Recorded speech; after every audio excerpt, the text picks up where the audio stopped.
शरद पवार ने बेइज्जती कर दी। ममता बनर्जी से ये 5 दिन के दौरे में दूरी बनाए रखी। शरद पवार नहीं मिले और इसीलिए उनको ये कहते हैं कि वो चाणक्य हैं। ये जावेद अख्तर, शबाना आजमी, आपको लगता है ये मॉडल बढ़िया है? इस मॉडल का व्यक्ति जो वहां हिंसा और बलात्कार करा रहा है, ममता बनर्जी, आप चाहते हैं कि वो देश का प्रधानमंत्री बने? जावेद अख्तर जी, आपके लिए तो बढ़िया है। रोहिंग्याओं को बसाना, बांग्लादेशियों की घुसपैठ कराना, हिंदुओं का कत्ल करना, हिंदू बच्चियों के साथ रेप करना आपको पसंद आ रहा है। इसलिए आपने मीडिया में कहा कि पश्चिम बंगाल का मॉडल देखिए कितना बढ़िया है। शर्म आनी चाहिए जावेद अख्तर, आपको ऐसी भाषा का इस्तेमाल करते हुए। आप यूं तो बॉलीवुड में गाने लिखते हो, लेकिन आप क्या करोगे? कंगना रणौत ने आपको राह दिखा दी है। कंगना रणौत ने आपको सही आईना दिखाया है। मोदी विरोध का एजेंडा सेट करने के लिए आप माहिर हैं और इसलिए कंगना रणौत ने आपको क्या बोला है? Dash dash dash. नमस्कार, मैं हूं पवन त्यागी। ममता बनर्जी दिल्ली आई, 5 दिवसीय उनका दौरा था और उस दौरे का मकसद था कि जो भी विपक्ष के नेता हैं उन सबसे मुलाकात करें और मुख्यमंत्री की कुर्सी जाने वाली है तो उनको लगता है कि अब केंद्र की राजनीति करें और राज्यसभा से शायद वो आ जाएं। उनको लग रहा है कि प्रधानमंत्री का चेहरा भी वो बन सकती हैं। जैसे ही पश्चिम बंगाल का चुनाव उन्होंने जीता और जिस तरह से जीता, उनको लगता है कि वो तो राजनीति में दादा हो गई हैं और इसलिए अपने आप को उस तरह का प्रोजेक्ट करने की उन्होंने कोशिश की। लोगों ने पश्चिम बंगाल में नारे भी लगाए थे कि अब की बार दीदी की सरकार और दीदी का चेहरा। बाकायदा पश्चिम बंगाल में, कलकत्ता में कई जगह पोस्टर लगाए गए जिसमें ममता दीदी को नेक्स्ट प्रधानमंत्री के तौर पर वहां फोटो के साथ लिखा गया। अब सपने हैं, सबको देखने की आज़ादी है। टीएमसी के कार्यकर्ता कम, गुंडे ज़्यादा हैं, तो टीएमसी के गुंडों को अगर ये देखने आए ममता दीदी को प्रधानमंत्री के रूप में, सपना देख रहे हैं, सपना देखें, लेकिन दिल्ली में आकर शायद ममता बनर्जी के सपने साकार होने के चांस नहीं लगते। और इसका एक उदाहरण है शरद पवार की डायरेक्ट मुलाकात ना होना। ममता बनर्जी यूं तो सोच के आई थी कि विपक्ष के जो बड़े बड़े मेन लीडर हैं उन सबसे वो मुलाकात करेगी, सबको भरोसे मिलेगी और वो बताएंगी कि किस तरह से पश्चिम बंगाल में देखिए मैंने चुनाव जीत लिया है, किस तरह से मैंने रोहिंग्याओं को बसाया हुआ है, किस तरह से मैंने 5 करोड़ घुसपैठिए घुसा दिए हैं पश्चिम बंगाल में, और देखो किस तरह से मैंने मुस्लिम तुष्टीकरण के कारण हिंदुओं के हत्या करवाई है।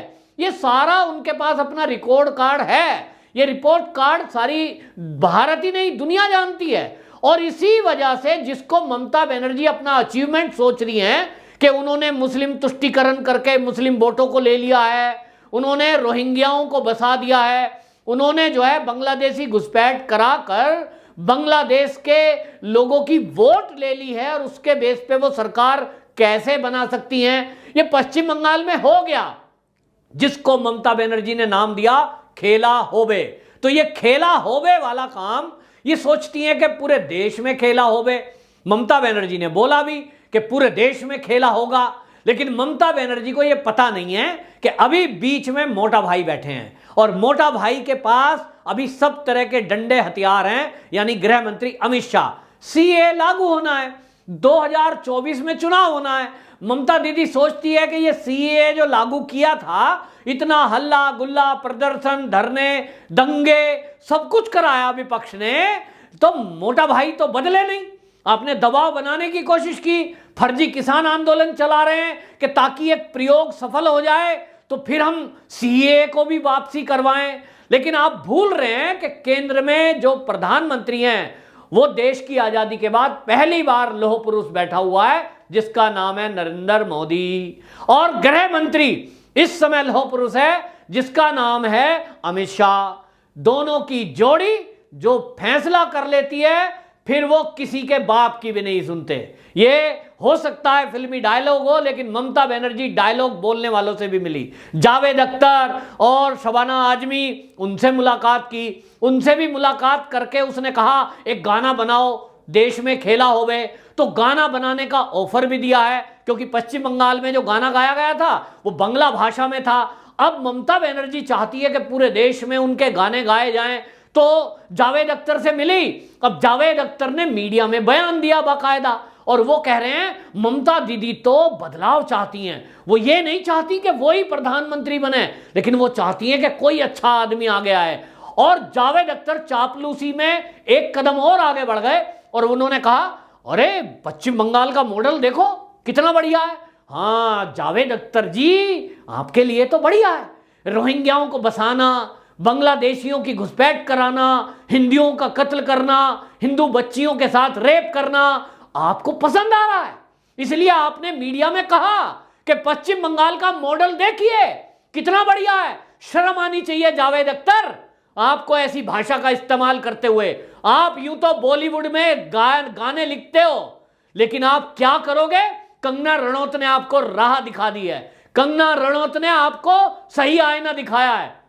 और वो शब्द जो बोला है ना, मैं नहीं बोल सकता, कंगना रनौत ने बोला है। आपने कोशिश की कंगना रनौत की मुंह बंद करने की, कंगना रनौत ने बोल दिया आपको कि आपको क्यों बुलाया ममता बनर्जी ने। आपको बुलाया कि आप ममता बनर्जी के नाम पर अब बॉलीवुड में जाके नाच करना, डांस करना, गाने बनाना और ममता बनर्जी के लिए नैरेटिव सेट करने की कोशिश करना, जरूरत पड़े अवार्ड वापसी करना, जरूरत पड़े तो जैसे रात के 12 बजे दीपिका पादुकोण फोटोशूट कराने आई थी सीए के विरोधियों के बीच, इसी तरह पैसे में सौदा करना और कुछ ले आना नचनियों को वहां ले जाकर के खड़ा करना और फोटोशूट कराना कि हम मोदी के विरोध में हैं। मोदी विरोध का एजेंडा सेट करने के लिए आप माहिर हैं और इसलिए कंगना रनौत ने आपको क्या बोला है, डैश डैश डैश, आप वही हो। और ममता बनर्जी को जो तुलना की है, आपको बता दूं, उसने कहा है कि ममता बनर्जी वो जो है ताड़का को अब देवी बनाकर प्रस्तुत करेंगे बॉलीवुड वाले। ये जो कहा है, मैं नहीं कह रहा ताड़का, लेकिन हां ताड़का जो है वो रावण फैमिली से थी और रावण जो था वो विद्वान था, 72 लोगों का ज्ञाता था, जाति से ब्राह्मण था, लेकिन उसको हमारे समाज ने आज तक एक्सेप्ट इसलिए नहीं करा क्योंकि उसके कर्म खराब थे और उसके राज्य में हत्याएं होती थी, अत्याचार होते थे, बलात्कार होते थे।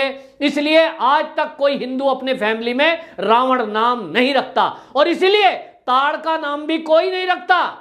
तो इसलिए ये कंगना रनौत की भाषा है कि उसने कहा है, मैं नहीं कह रहा हूं, लेकिन ममता बनर्जी के जो कारनामे हैं वो सब देख रहे हैं। एनएचआरसी देख रहा है, महिला आयोग देख रहा है, एससी एसटी आयोग ने टिप्पणी की और आपको बताएं अल्पसंख्यक आयोग ने टिप्पणी की। गृह मंत्रालय की जो जांच टीम थी मोनिका अरोड़ा एडवोकेट के निगरानी में, उन्होंने टिप्पणी की, कलकत्ता हाई कोर्ट ने टिप्पणी की। और ये सब जो चल रहा है पश्चिम बंगाल में, बॉलीवुड वाले, ये जावेद अख्तर, शबाना आजमी, आपको लगता है ये मॉडल बढ़िया है? इस मॉडल का व्यक्ति जो वहां हिंसा और बलात्कार करा रहा है, ममता बनर्जी, आप चाहते हैं कि वो देश का प्रधानमंत्री बने, वो बदलाव में आए। आपकी सोच हो सकती है क्योंकि आपको पसंद है ये अत्याचार, घुसपैठ और रोहिंग्या, लेकिन शरद पवार नहीं मिले और इसीलिए उनको ये कहते हैं कि वो चाणक्य हैं। यूं तो राजनीति में चाणक्य मैं नहीं मानता, लेकिन हाँ एनसीबी वाले और शिवसेना वाले तो कहते हैं कि साहब वो भीष्म पितामह हैं। संजय राउत ने कहा, संजय राउत के लिए भीष्म पितामह हैं वो, क्योंकि सरकार चलवाई हुई है उन्होंने महाराष्ट्र में। भीष्म पितामह नहीं कहेंगे तो उसी दिन सरकार गिर जाएगी। उनकी चापलूसी चाटुकारिता करना समझ में आता है। तो संजय राउत ने कहा है सबसे अक्लमंद आदमी यदि इस दुनिया में है तो वो शरद पवार हैं। सबसे ज्यादा बुद्धिमान यदि कोई है और प्रधानमंत्री देश का बनने लायक की काबिलियत रखता है तो वो शरद पवार हैं। भाई वो शिवसेना वाले हैं, वो चापलूसी करें ठीक है, लेकिन हाँ ये भी माना जाए सीनियर हैं, पुराने हैं, अनुभवी हैं और उनका अनुभव देखिए कि उन्होंने भी ममता बनर्जी से ये 5 दिन के दौरे में दूरी बनाए रखी। मिले नहीं, क्यों नहीं मिले? टेलीफोन पे बात की, हाँ दीदी ठीक है, और क्या कहा होगा ठीक है, लेकिन दीदी ने कहा मुलाकात बड़ी अच्छी रही। क्या घुमाया है, मतलब लोगों को ये नहीं कहा कि शरद पवार ने बेइज्जती कर दी, मुझसे मिलने से मना कर दिया, मुझसे मिले नहीं, बस टेलीफोन उठा के नमस्ते करी और क्या हाल है आपके, ठीक ठाक हो, चाय पानी पिया, बस इतनी बात हुई। लेकिन मीडिया में कुछ भी बता दो, हाँ बहुत अच्छी बात हुई, शरद पवार ने कहा दीदी तुम ही मुख्य प्रधानमंत्री बनने लायक हो, आदि आदि कुछ भी कह दो। लेकिन हाँ ममता बनर्जी इस दौरे को सफल बता रही हैं और सफल क्या हुआ? सोनिया गांधी से मिलना। तो सोनिया गांधी के चरण पकड़कर गई हैं वो, और सोनिया गांधी के चरण पकड़ने पे लोग कह रहे हैं कि अगर ममता बनर्जी को सोनिया गांधी के ही चरणों में जाना था कि मेरी जान बचाओ, मुख्यमंत्री की कुर्सी जा रही है, मुझे केंद्र में अपनाओ, तो भैया वो कांग्रेस छोड़ के गई क्यों थी? अब कम्युनिस्टों के साथ अगर मिलना था, क्योंकि ममता बनर्जी की भाषा बदल गई, अब वो कह रही हैं कि सारे दल एक साथ आ जाओ, बीजेपी को हराना है, मोदी को रोकना है, सब मिल जाओ। तो सब में कौन मिल जाओ? कम्युनिस्ट भी मिल जाओ। भाई, जिस कम्युनिस्टों से लड़ते लड़ते आपने जिंदगी बिता दी, आपकी राजनीति कम्युनिस्टों से लड़ाई पे शुरू हुई थी, और आज भी आप अगर जीत के आई हो पश्चिम बंगाल में, आप तो जीती नहीं, सॉरी, नंदीग्राम नहीं जीती, आपकी पार्टी अगर जीत कर आई है तो वो कम्युनिस्टों का विरोध करके आई है। लेकिन आज आप उन कम्युनिस्टों के साथ भी खड़े होने को तैयार हो, क्यों? क्या मजबूरी है? क्या मजबूरी है? आपको लगता है कि पश्चिम बंगाल में जो भी घपले घोटाले आप कर रही हो, कम से कम कम्युनिस्टों का साथ रखो, क्योंकि कम्युनिस्टों की पकड़ कहीं शासन में हो या ना हो, एक केवल केरल में शासन है, उनकी पकड़ मीडिया में बहुत है। और मीडिया को आप कंट्रोल करने के लिए या अपने फेवर में लेने के लिए सोच रही हो कम्युनिस्टों को भी साथ ले ले। यानी जो आपके धुर विरोधी रहे हैं, जो आपने अभी शहीद दिवस मनाया, पूछें पश्चिम बंगाल के लोग कि भैया शहीद दिवस में वो जो कलकत्ता के लोग मारे गए पश्चिम बंगाल के, किसने गोली चलवाई? कम्युनिस्टों ने। कम्युनिस्टों की सरकार के विरोध में थी, उन्हीं के विरोध में आंदोलन था, उन्हीं ने गोली चलवाई। आप शहीद दिवस मना रही हो, और उन्हीं जिन आपके वर्डों में वो हत्यारे थे, उन्हीं हत्यारों के साथ अब खड़ी होने के लिए तैयार हो, उसी मंच पे हाथ पकड़ के। तो देश की जनता नहीं, आपसे पश्चिम बंगाल की जनता भी पूछेगी कि ममता बनर्जी, आप जिनका विरोध करते हुए राजनीति में आई, आज उन्हीं का हाथ पकड़ करके खड़े होने को मजबूर हो। क्यों? मोदी के विरोध में। क्या किया है मोदी ने? मोदी ने देश का विकास किया है। मोदी ने रोहिंग्या और घुसपैठियों पर लगाम लगाने के लिए कानून पास किया है। मोदी ने धारा 370 हटाकर कश्मीर को सुरक्षित किया है। मोदी ने चीन को पटकनी दी है। मोदी ने पाकिस्तान में घुसकर हमला किया है, जिन्होंने हमारे देश के जवानों को शहीद करने की जुर्रत की। तो मोदी से इतनी नफरत क्यों, जो देश की सुरक्षा में लगे हुए हैं, देश की तरक्की में लगे हुए हैं? आप असल में अपने स्वार्थ में डूबे हुए हैं। ये जो 12-14 लोग हैं, इन सबकी अपनी अपनी डफली, अपना अपना राग है। सबको केवल अपनी रोटी सेकनी है कि चुनाव आए, वो प्रधानमंत्री का चेहरा बने, कुछ चंदा वंदा उन्हें इस नाम पे मिल जाए। मोदी को हराना ये इन किसी के बस का नहीं है, चाहे ये सारे नेता मिल जाएं, चाहे इनके साथ चीन और पाकिस्तान भी मिल जाए। वंदे मातरम।